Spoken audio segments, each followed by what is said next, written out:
Every man is a male, but not every male is a man. You see, being male doesn't make you special. That's something you're born with.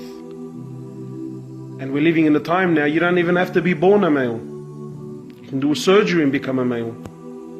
In fact, you don't even have to do a surgery. You can just feel that you're a male, and you will be respected and legally dealt with as a male. But a man, no, that's not something you're given. That's not something you're born with. That's something that you become. You have to earn that.